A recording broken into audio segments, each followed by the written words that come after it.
parce que ce n'est pas le fichier électoral qui pose problème, ce sont les élections elles-mêmes qui posent problème. Et la question que l'on n'ose pas se poser, en tout cas si on la pose, on passe pour être quelqu'un qui est opposant, qui est contre et tout ça. Mais la vraie question, c'est celle de savoir à quoi servent les élections dans un pays qui n'est ni souverain, ni indépendant, ni libre. À quoi servent les élections? C'est vrai, tout à l'heure, j'ai entendu le professeur Cohen dire il dénie catégoriquement le fait que ce sont les autres, là, la communauté internationale, les autres qui ont des plans contre nous et tout. Bon, c'est un point de vue. Il se défendra, il se défend, c'est son point de vue. Mais ce qui est néanmoins vrai dans notre histoire, qui est une vérité, je considère comme une vérité historique, c'est que quelque part, le choix des dirigeants au sommet de l'État dans notre pays, eh bien, ne vient pas de nous. Ne vient pas de nous. On nous fait croire qu'il vient de nous. Alors nous faisons des élections. Mais derrière tout cela, ceux qui ont le dernier mot, ce n'est pas le peuple congolais, ni hier le peuple zaïrois. Observons l'histoire. Alors finalement, à quoi servent les élections? Ma petite réponse à moi est la suivante. Les élections dans notre pays, elles servent à donner une apparente légitimité interne à un pouvoir dont la vraie légitimité est externe. La preuve, une des preuves que je donne pour appuyer ce que j'ai dit, les élections, vous remarquerez le balai, n'est-ce pas, les va-et-vient de nos acteurs politiques. Où est-ce qu'ils vont? Ils vont aux États-Unis, ils vont en France, ils vont en Belgique, ils vont là, chez les maîtres. Et même après les élections, à qui ils rendent compte? De qui reçoivent-ils des injonctions, des ordres? Je prends un cas peut-être auquel beaucoup n'ont pas réfléchi. C'était 2001, quand Kabila a pris le pouvoir. 2001, après la mort de son père. Nous sommes au 26 janvier, prestation de serment. Et le lendemain, le 27 janvier, Kabila et puis un groupe de ces gens partent où? Aux États-Unis, en France et en Belgique. À leur retour, je demande à un des amis qui était du groupe, de la délégation, je lui pose la question, mais mon cher ami, pourquoi vous n'avez pas commencé par faire le tour du pays? Si vous prétendez que le pouvoir vous a été donné par les Congolais, eh bien, pourquoi n'avez-vous pas commencé par faire le tour du pays pour écouter les aspirations, pour écouter les besoins, pour savoir ce que vous allez diriger attendent de vous? Pourquoi est-ce que vous n'avez pas fait ça directement? Vous êtes parti aux États-Unis, en France, en Belgique. Il me dit, José, tu n'as rien compris. Tu n'as rien compris. C'est là que le pouvoir se donne. Et nous sommes allés pour confirmer, pour avoir des assurances d'être maintenus au pouvoir et leur donner des garanties pour qu'ils nous maintiennent au pouvoir. C'était clair. Pour moi, il avait tout dit, cet ami. Et la preuve, c'est que quand ils te mettent au pouvoir de cette manière-là, ils te maintiennent au pouvoir pendant tout le temps qu'ils ont besoin de toi. Ils ont placé Mobutu au pouvoir. Ils avaient besoin de lui.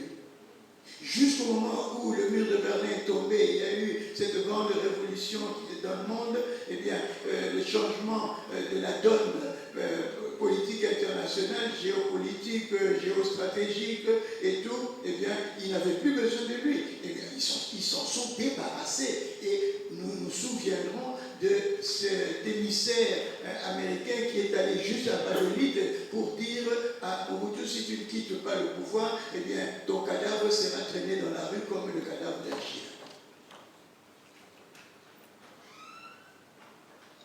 Alors, il est temps maintenant que nous prenions un peu les choses autrement. Et c'est ce propos que je voudrais vous tenir aujourd'hui. C'est que quelque part, à la place de penser d'abord élection des personnes déjà pipées, parodie électorale, nous en savons quelque chose, des élections qui se sont toujours accompagnées ou précédées de violences. Il y a eu des morts d'hommes, 2006, il y a eu des morts d'hommes, 2011, il y a eu des morts d'hommes, 2018. Eh bien, nous allons continuer avec ça jusqu'à quand? Des élections qui sont devenues un business, qui profitent à certains. Comment expliquer que pour le même exercice, eh bien, vous devez à chaque fois changer de matériel, commander de nouveaux matériels pour les mêmes exercices. Ce que vous avez acheté hier, où est-ce que c'est parti? Et puis des élections qui coûtent des milliards,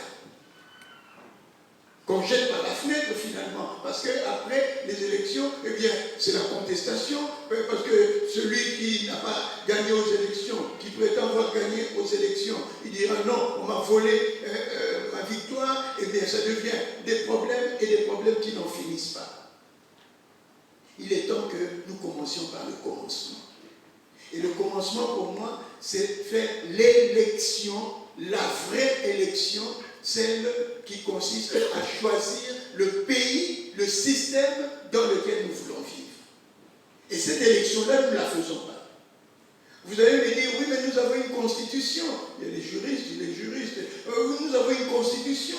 Eh bien, la constitution a déjà tout déterminé. La constitution a déjà défini le cadre, disons, constitutionnel, juridique, dans lequel nous voulons évoluer. Mais qui a rédigé cette constitution? Pour qui? Pourquoi? Posons-nous des questions. Posons-nous des questions. Je crois qu'il est temps que nous puissions nous poser la vraie question. Quel est le Congo dans lequel nous voulons vivre? Quel est le Congo dont nous rêvons? Moi, je me suis dit, en lieu et place de faire des élections ou de se précipiter vers les élections, il serait peut-être indiqué, il serait peut-être temps que nous nous arrêtions, nous fassions un stop, une sorte de halte. Je prends notre pays comme un véhicule. Je compare notre pays à un véhicule. Il y en a parmi nous ici qui sont des chauffeurs, qui conduisent leur véhicule. Je vois lui-même quand il conduit son véhicule. Eh bien, quand tu es dans un véhicule et que tu vois sur le tableau de bord des signaux lumineux rouges qui clignotent, ça veut dire qu'il y a un problème à ton véhicule. Tu ne veux pas continuer à rouler. Moi, j'en ai fait les frais, j'en ai payé les frais. J'ai roulé avec mon véhicule où il y avait un clignotant rouge qui s'allumait. Je me suis dit, oh ben, je vais arriver.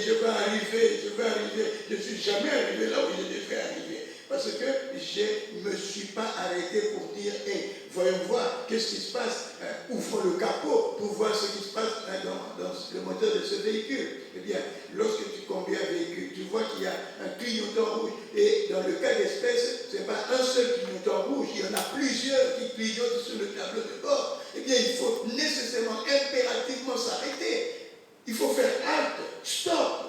Tu descends du véhicule, tu ouvres le capot et tu vérifies, tu regardes qu'est-ce qui ne va pas. Tu vas voir qu'il y a de la fumée, tu vas voir qu'il y a de l'eau qui coule, tu vas voir qu'il y a de l'huile, tu vas voir qu'il y a une courroie qui est cassée et tout cela. Eh bien, comme tu ne t'y connais pas, tu n'es pas mécanicien, tu appelles un mécanicien, un spécialiste, un expert qui lui va faire le diagnostic et va dire, eh bien, ton moteur là, il est foutu. Il est foutu. Et c'est le cas de notre pays. Le moteur est foutu. Le moteur, c'est le système.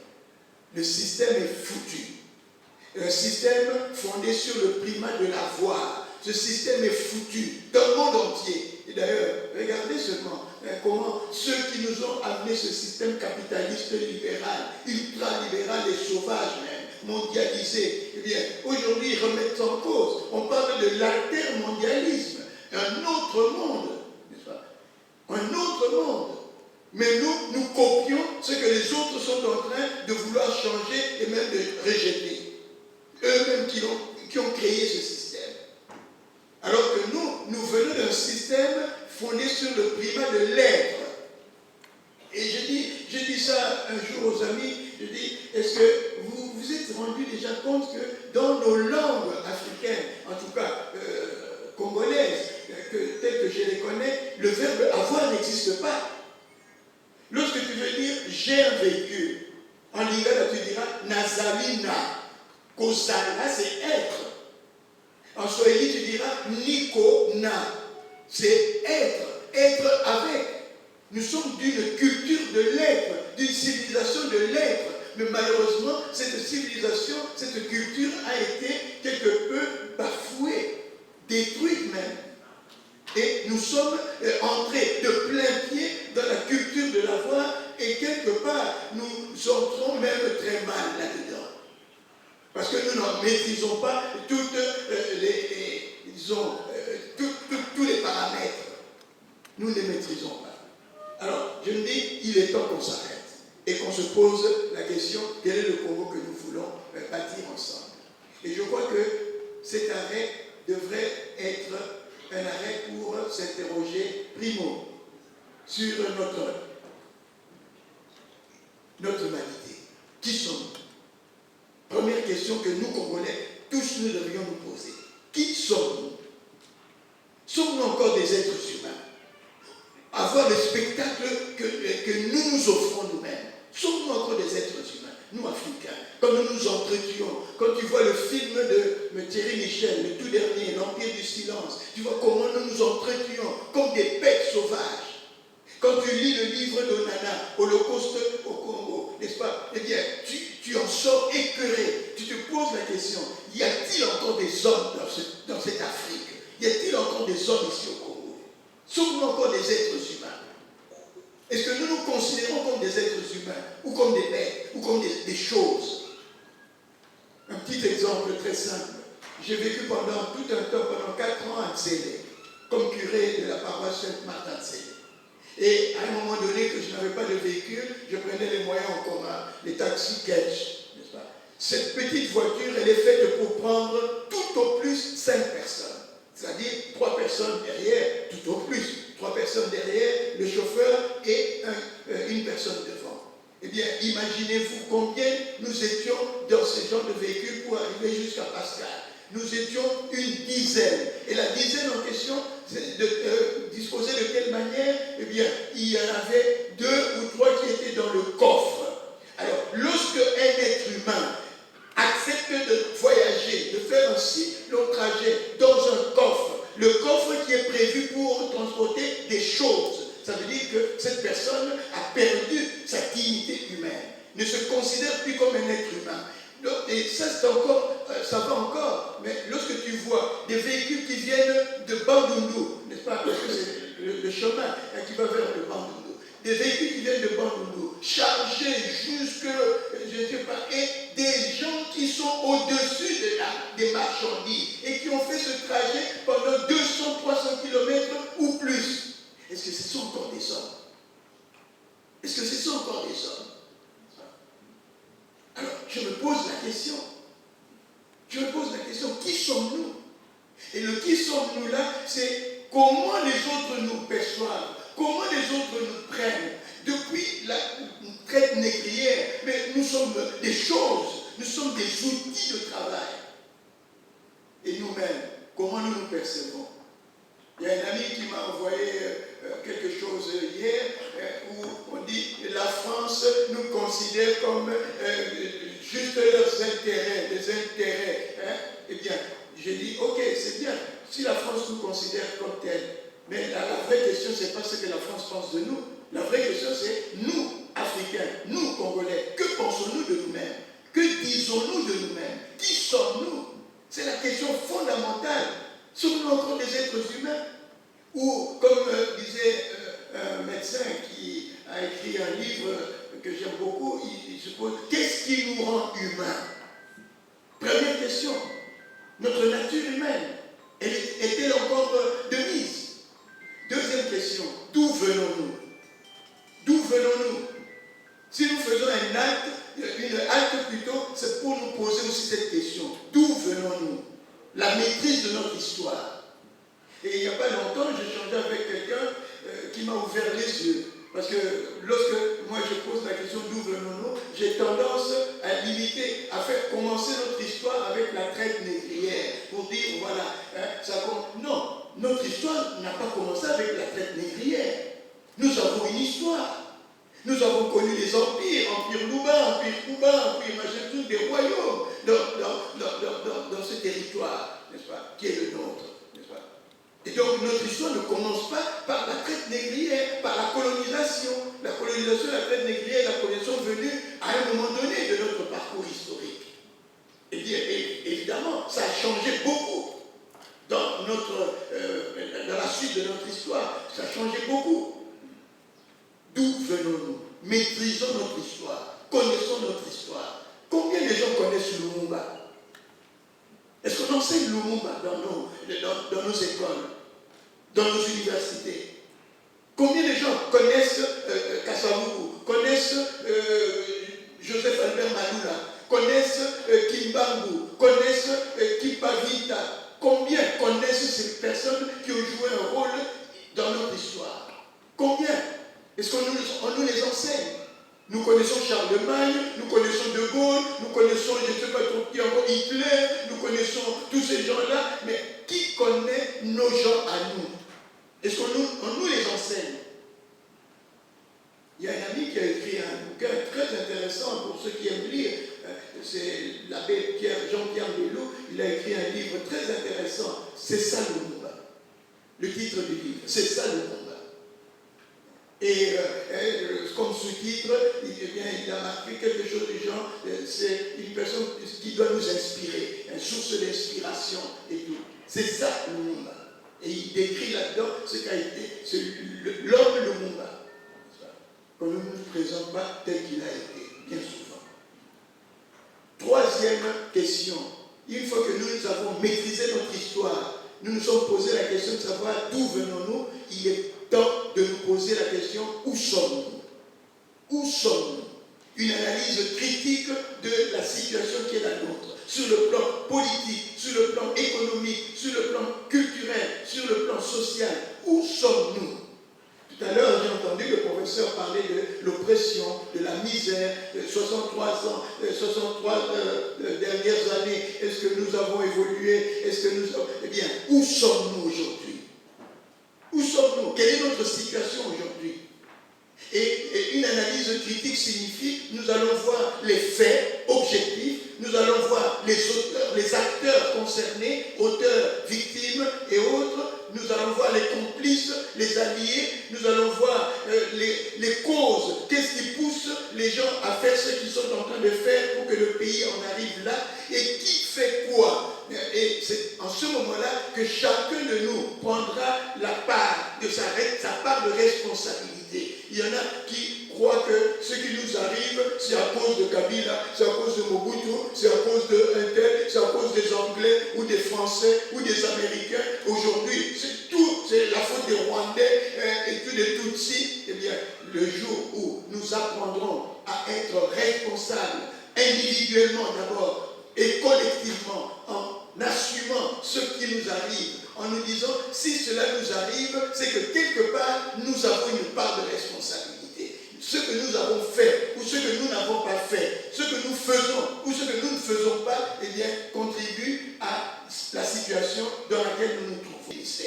Et là-dessus, mes amis, permettez que je vous renseigne sur un compatriote qui vient de publier un livre très très intéressant, en tout cas pour ma part. Il s'appelle Arsène Mouezi, pas connu au régiment. C'est un enseignant. C'est un enseignant, un simple enseignant à l'école secondaire. Il enseigne les mathématiques à l'ITP Gombe. Il s'appelle Arsène Mouezi. Il vient de publier un livre qui s'intitule « La société responsabilitariste ».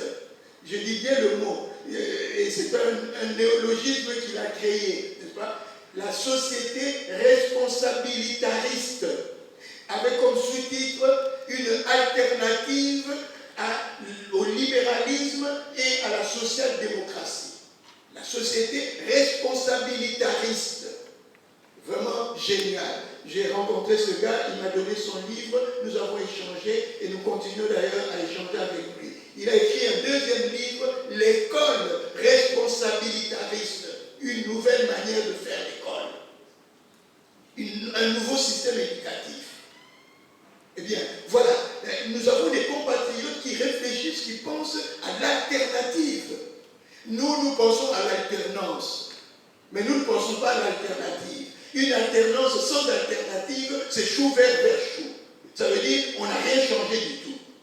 On continue à faire la même chose. Et le vieux Mungu Diaka a eu le mot juste, paix à son âme. Il a eu le mot juste à l'entrée de l'aftel lorsqu'il a dit on a changé de chauffeur, mais le véhicule reste le même. Et ce véhicule est en panne, il a Nicolas Cric, n'est-ce pas? Donc c'est un véhicule en panne. Notre véhicule Congo est en panne. Nous devons avoir un nouveau véhicule, un autre véhicule que celui qui est en panne. Parce que ça ne nous sert à rien, n'est-ce pas? Quatrième question, c'est où allons-nous? Étant donné où nous sommes, étant donné ce que nous sommes en train de vivre, étant donné ce que nous avons créé comme situation, où allons-nous? Où allons-nous? Où est-ce que ça nous amène? Où est-ce que ça nous amène? Nous sommes en train d'aller vers un fossé, nous sommes en train d'aller vers un mur et nous allons continuer. Où allons-nous? Nous allons tout droit vers un mur. Nous allons tout droit tomber dans le fossé, n'est-ce pas? Où allons-nous? La conséquence de ce que nous sommes. Et enfin, dernière question, où voulons-nous aller? Et ça, c'est la question déterminante. C'est la question déterminante. Où voulons-nous aller? C'est quel est le Congo dont tu rêves? Quel est le Congo dont je rêve? Quel est le Congo dont nous rêvons? N'est-ce pas? Et quel est notre projet collectif? Quel est notre projet collectif? Il est temps, mes amis, que ces 5 questions deviennent la préoccupation de tout Congolais. Avant même d'aller aux élections, si on ira aux élections et si on y va, eh bien, ça, ce n'est pas mon problème. Qu'on y aille, qu'on n'y aille pas, mais il est impérativement indispensable que nous puissions nous arrêter et nous poser ces 5 questions. Qui sommes-nous? D'où venons-nous? Où sommes-nous? Où allons-nous? Et où voulons-nous aller? Et alors, une fois que nous avons répondu à ces 5 questions, nous pouvons passer à autre chose, à la programmation, à la planification de ce que nous allons entreprendre comme travail. Et c'est en ce moment-là seulement que nous pouvons maintenant dire quel est le profil des personnes à qui nous aimerions confier, n'est-ce pas, la responsabilité de nous conduire dans la construction de ce nouveau Congo. Et c'est là le défi. Le vrai défi est là. Nous choisirons des personnes, mais nous les choisirons à notre manière. Nous ne sommes pas obligés de recourir au système électoral qui a commencé au XVIIIe siècle et qui nous a ramenés à l'aristocratie que les Grecs avaient rejetée en créant la démocratie. Eh bien, 18e siècle arrive, on nous invente les élections et nous revenons à l'aristocratie, non plus héréditaire, mais une aristocratie représentative, élective. Eh bien, il est temps que nous puissions nous arrêter et faire autre chose. Nous avons trop perdu du temps avec des dialogues qui n'en finissent pas.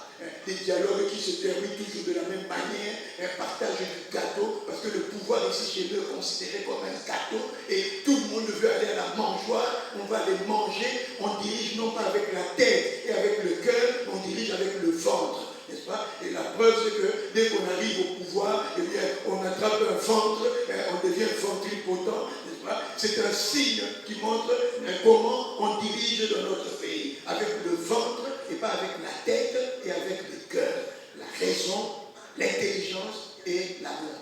Voilà ce que je voulais partager avec vous. C'est peut-être des choses qu'on n'aime pas entendre, qu'on n'entend pas souvent, n'est-ce pas? Mais je tenais absolument, comme le professeur Poï m'a donné l'occasion de le faire, eh bien j'ai tenu à vous partager ce qui m'habite et ce pourquoi je me bats. Il faudrait qu'on arrive aujourd'hui ou demain, à un forum patriotique pour la refondation de la nation. Voilà ce que moi je propose. Un forum patriotique pour la refondation de la nation. Et un forum qui ne sera pas commandité par les maîtres du monde, et un forum qui ne sera pas dirigé et orienté par eux, mais un forum congolo-congolais. Et un forum qui n'aboutira pas au partage du pouvoir, parce qu'on n'en a rien à foutre. Un forum qui aboutira à l'élaboration d'une vision commune partagée par tous les Congolais. Voilà le Congo de nos rêves. Comme un Français, quand il lui dit la France, il sait de quoi il s'agit. Un Américain, quand il lui dit les États-Unis, il sait de quoi il s'agit. Et nous, quand on dit le Congo, de quoi s'agit-il? Chacun de nous a sa petite idée là, son intérêt, qui cherche son petit clan. J'ai vu un qui devient ministre et qui prend toute sa famille dans son ministère, dans son cabinet. Voilà, c'est un peu cela, comment ça fonctionne ici chez nous. Et le Congo, il est absent du mental collectif. Et moi, mon souci, c'est que le Congo puisse exister dans le mental collectif des Congolais, de telle sorte que, qui que tu sois, lorsque tu es au pouvoir, tu sais de quoi il s'agit. Tu sais au service de qui tu te mets. Pas au service d'une autorité morale, ou au service d'une autorité politique, au service d'un ceci ou d'un cela. Non, au service de la patrie, de la même patrie. Voilà le propos que je voulais partager avec vous aujourd'hui.